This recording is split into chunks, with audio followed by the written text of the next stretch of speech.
श्री महाप्रज्ञ गुरवे नमः। जिसके सांसों में रहता है शाश्वत शांति का स्पंदन, उस महाप्रज्ञ को वंदन, उस महाप्रज्ञ को वंदन।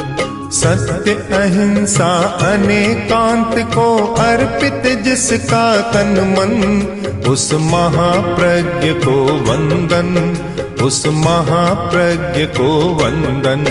जिसके सांसों में रहता है शाश्वत शांति का स्पंदन, उस महाप्रज्ञ को वंदन, उस महाप्रज्ञ को वंदन।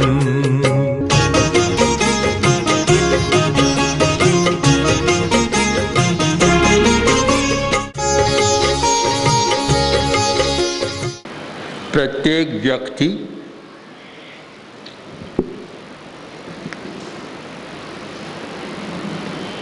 अपने जीवन में सफल होना चाहता है, विकास करना चाहता है, और वह चाह कभी पूरी होती है, कभी अधूरी रह जाती है। उस व्यक्ति की चाह पूरी होती है जो शक्तिशाली होता है। कमजोर व्यक्ति की चाह प्रायः पूरी नहीं होती। शक्ति संपन्न व्यक्ति मनोकामना करता है और वह उसको पूरा भी कर लेता है। शक्ति के अनेक स्रोत हैं और शक्ति के अनेक वर्ग हैं। शक्ति एक प्रकार की नहीं, सैकड़ों सैकड़ों प्रकार की शक्तियाँ होती है। हमारे मस्तिष्क में शक्ति के सैकड़ों सैकड़ों प्रकोष्ठ हैं। सब व्यक्तियों में सारे प्रकोष्ठ जागृत नहीं होते। किसी व्यक्ति में शक्ति का कोई एक प्रकोष्ठ जागृत होता है, किसी में 2 हो जाते हैं, किसी में 4, किसी में 10। पूरे प्रकोष्ठ तो सक्रिय शायद बहुत कठिन बात है। हम जिसे कहते हैं अनंत शक्ति संपन्न, शायद उसके शरीर के सारे प्रकोष्ठ, मस्तिष्क के सारे प्रकोष्ठ जाग जाते हैं, पर हर आदमी के नहीं होते। आचार्य भिक्षु ने तेरापंथ की नींव में 2 तत्वों को स्थान दिया था, सहिष्णुता और विनम्रता। सहन करने की शक्ति हमारी बढ़े और विनय की शक्ति बढ़े। पहला है सहिष्णुता की शक्ति, सहन करने की शक्ति। इस पर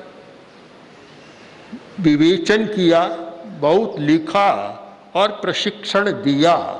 अपने शिष्यों को बहुत प्रशिक्षण दिया। सहन करने की शक्ति। हम अतीत को देखें तो पता चलेगा कि सहन करने की शक्ति को किस प्रकार आधार माना गया। मुनि के लिए 22 परिसहों का विधान किया गया। परिसह का मतलब सहन करने की शक्ति। और जब तक 22 परिसहों पर विजय नहीं होती, सहन शक्ति का विकास नहीं होता, तब तक अहिंसा आदि महाव्रतों की सम्यक आराधना भी नहीं हो सकती। महाव्रतों की आराधना का एक बड़ा हेतु है परिसह विजय, यानी सहन शक्ति का विकास है। एक बहुत विचित्र खेल सा है, विचित्र खेल है कि शक्ति के कितने रूप किस प्रकार विकसित होते हैं। हम इसका थोड़ा विवेचन करें।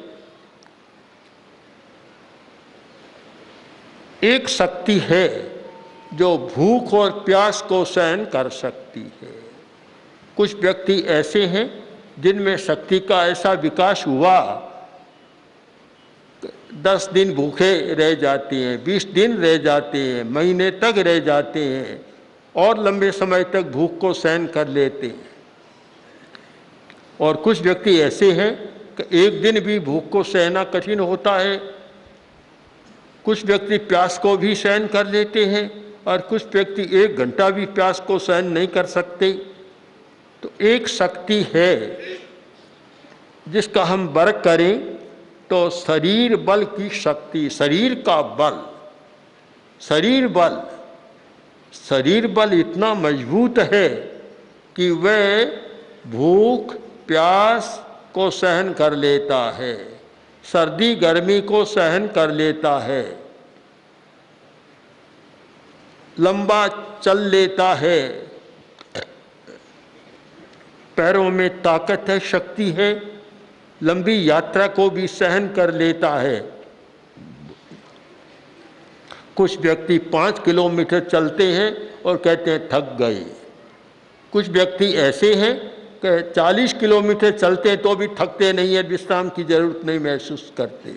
यह शरीर बल, शरीर की शक्ति, हमारे मस्तिष्क में एक प्रकोष्ठ है शरीर बल का, शरीर की शक्ति का विकास।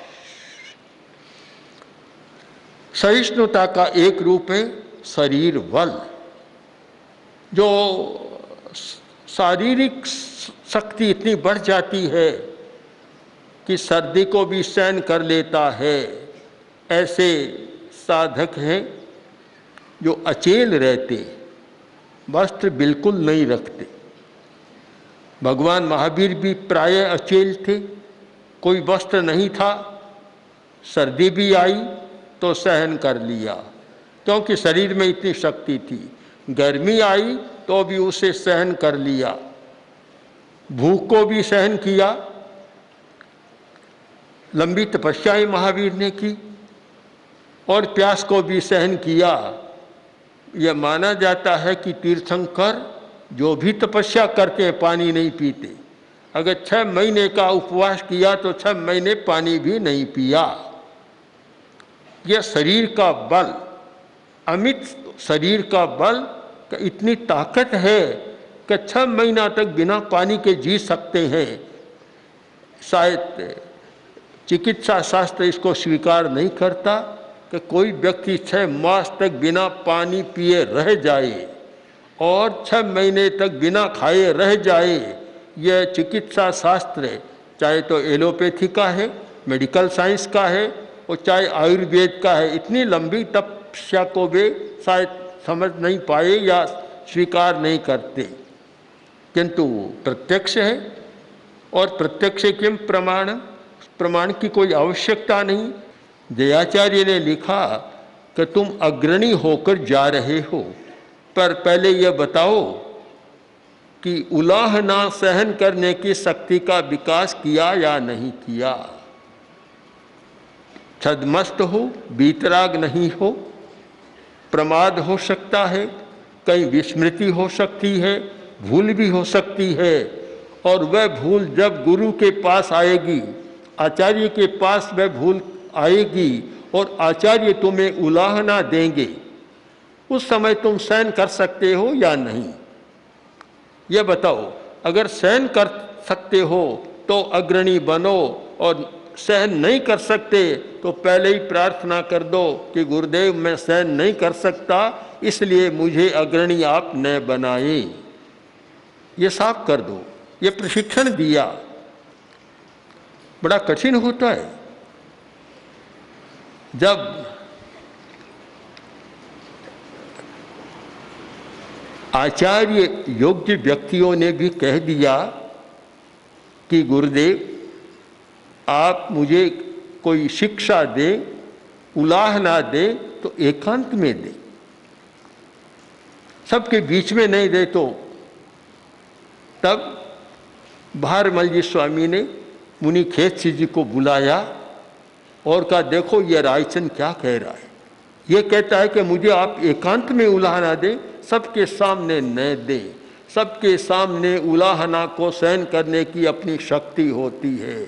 जिस व्यक्ति में सबके सामने दिए जाने वाले उलाहना को सहने की शक्ति नहीं होती तब फिर यह स्थिति बनती है। तब आचार्य भारमल जी ने कहा कि एकांत में क्यों कहीं, भूल तो तुम्हारी चौड़ी हुई है, उलाहना तुम एकांत में दे, छिपे छिपे दे, ये क्यों, हम तो जनता के सामने देंगे।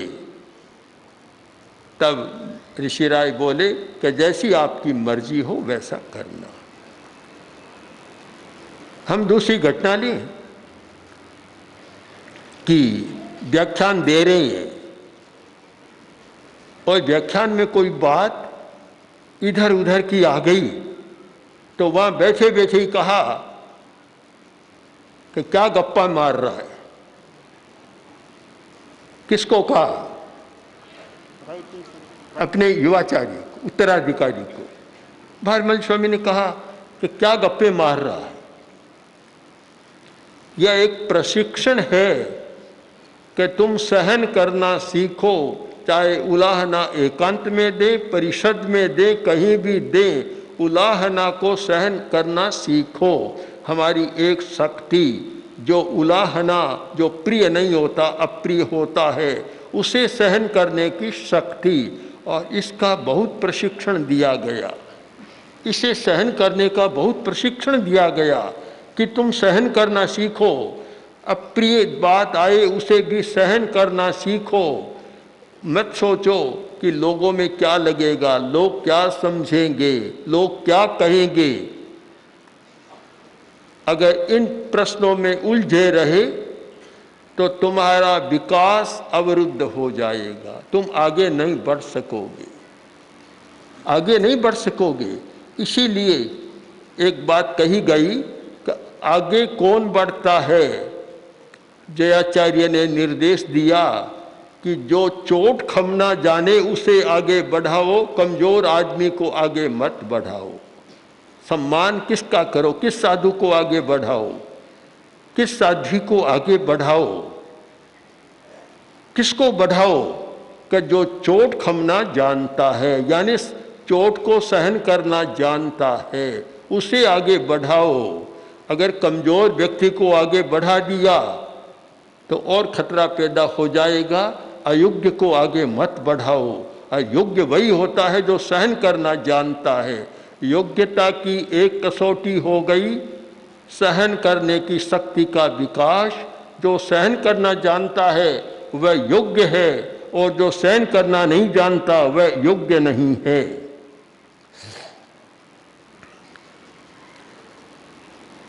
एक हमारा बल है, शक्ति है मनोबल। मनोबल का विकास बहुत आवश्यक है। मनोबल का विकास, जिस व्यक्ति में मनोबल का विकास नहीं होता, थोड़ी सी परिस्थिति, थोड़ी कोई घटना हो जाती है, आकाश और पाताल को एक कर देता। थोड़ा सा दर्द हुआ और पूरी रात स्वयं की नींद हराम और घर वालों की सबकी नींद हराम, इतना चिल्लाने लग जाता है। और कुछ व्यक्ति ऐसे होते हैं भयंकर पीड़ा में भी उफ तक नहीं करते, किसको पता ही नहीं लगता कोई पीड़ा है। कारण इसमें दोनों शक्तियां काम करती है, हमारा शरीर बल और हमारा मनोबल, दोनों काम करते हैं। जिसका मनोबल कमजोर है, सामान्य सा ज्वर हो गया और बस लगता है कि सब कुछ हो गया, ऐसे लोगों को हम देखते हैं। थोड़ी स्थिति, थोड़ी बीमारी आने पर बिल्कुल अधीर हो जाती। और कुछ व्यक्ति ऐसे हैं इतना सहन कर लेते हैं कि जरा कठिनाई मालूम नहीं होती। मैंने देखा हमारे संघ के एक साधु मुनि कुंदनमल जी, जिनमें शरीर बल और मनोबल दोनों का अच्छा विकास था। पूज्य कालूगणी जोधपुर में चतुर्मास कर रहे थे और उनके मस्सा हो गया, मस्से की बीमारी, उसका ऑपरेशन करना, डॉक्टर ने कहा ऑपरेशन कर दो। उस समय हमारी परंपरा थी, हम डॉक्टर से नहीं करवाते, डॉक्टर की सेवा नहीं लेते थे। तो ऑपरेशन उन्हीं के भाई मुनि चौथमल जी ने किया। शायद साधु भी देख नहीं सके और इस प्रकार औजार से उसे चीरा गया, काटा गया। इधर तो काटा जा रहा है, न कोई अनस्थेसिया का प्रयोग, सूंघनी नहीं सुंघाई गई और एकदम चमड़ी को ऐसे काटा जा रहा है। और मुनि कुंदनमल जी कह रहे हैं, चौथमल जी जितना काटना हो काट लो, कमी न रह जाए। यह है शरीर बल और मनोबल। अगर मनोबल न हो तो शायद एक स्थान से चिल्लाने लगते, जैसे ही चमड़ी काटी जाती ऐसे चिल्लाते कि पड़ोसियों को भी सुनाई देता कि क्या हो रहा है। पर मनोबल इतना था कि उसको सहन कर लिया। तो फिर हम विश्लेषण करें, एक व्यक्ति में शरीर बल है और मनोबल है, पर क्रोध निग्रह की शक्ति नहीं है, निग्रह की शक्ति नहीं है।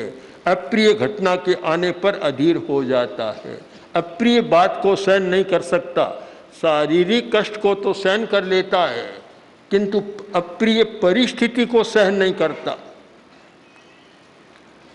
बस ये मेरा उपकरण है, ये मेरी वस्तु, तुम क्यों ले गए, तुमने क्यों काम में ली, तुमने मेरा पात्र क्यों फोड़ दिया, क्यों टूटा, ये सारा सहन नहीं कर सकते। तो हम साफ देख सकते हैं कि शक्तियों में कितनी रेखाएं हैं, कितना विभाजन है कि शक्तियों का विकास कैसे होता है। इतना सहन करने वाला, रोग को सहन करने वाला, किंतु अप्रिय बात को सहन नहीं कर सकता, तत्काल उत्तेजना में चला जाता है।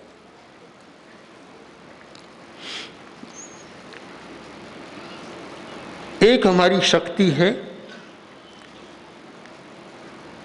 आत्मबल।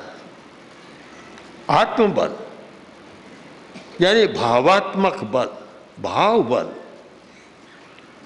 जो उदासी, बेचैनी,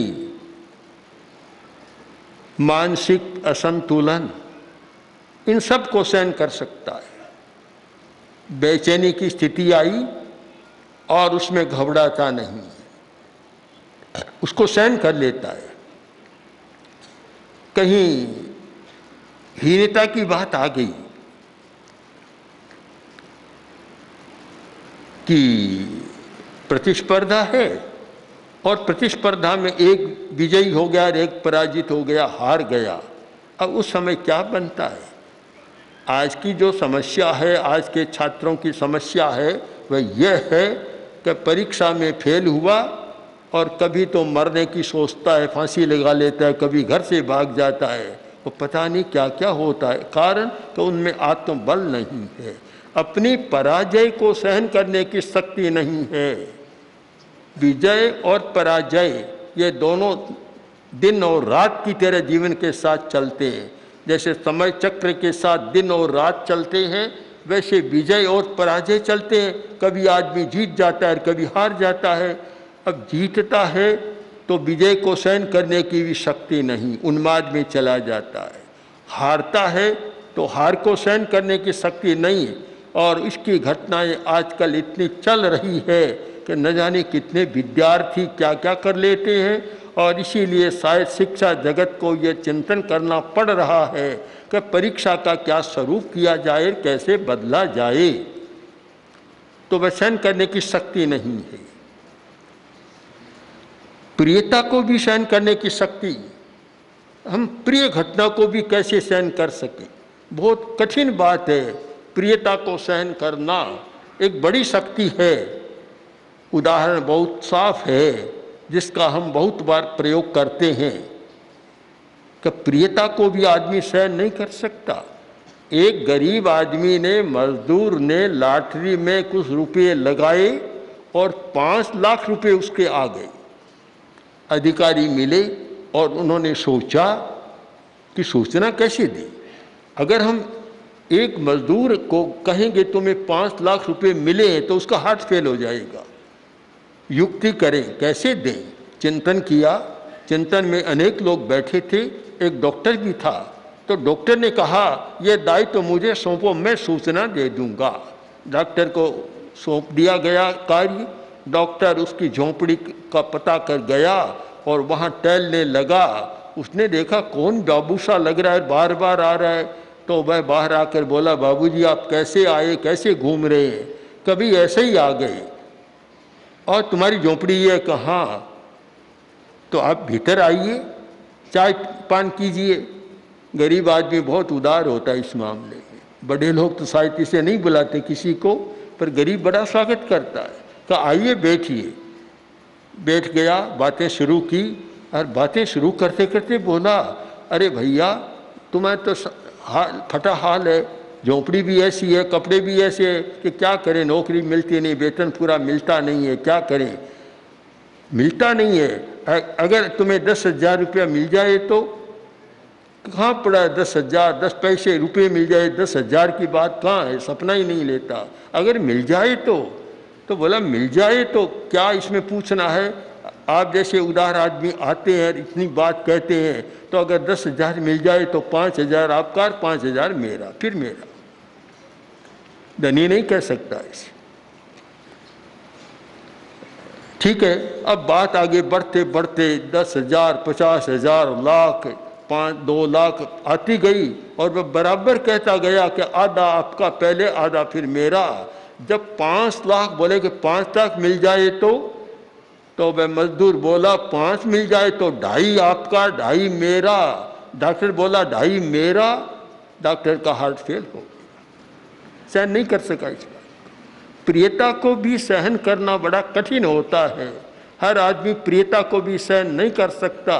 जैसे अप्रियता को सहन करने की हमारी एक शक्ति है, वैसे ही प्रियता को भी सहन करने की हमारी एक शक्ति है। दोनों का विकास हो तब संतुलन कहा जाता है। गीता में स्थित प्रज्ञ कहा गया, 10वीं कालिक सूत्र में स्थितात्मा कहा गया।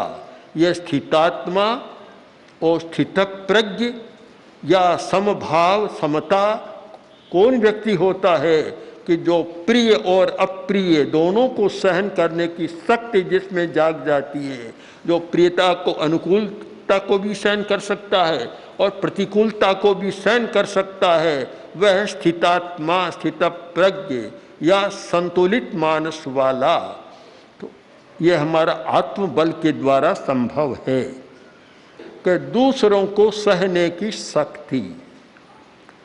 दूसरे का विकास देखा और स्वयं बीमार हो गया। दूसरे के गुणों को सहन नहीं कर सकता, दूसरों की समृद्धि को सहन नहीं कर सकता, दूसरों के वैभव को सहन नहीं कर सकता और दूसरे की विशेषता को सहन नहीं कर सकता। ईर्ष्या नाम की एक बीमारी हो जाती है। और जिस व्यक्ति में दूसरों को सहन करने की शक्ति है, वह शक्ति एक महान शक्ति होती है।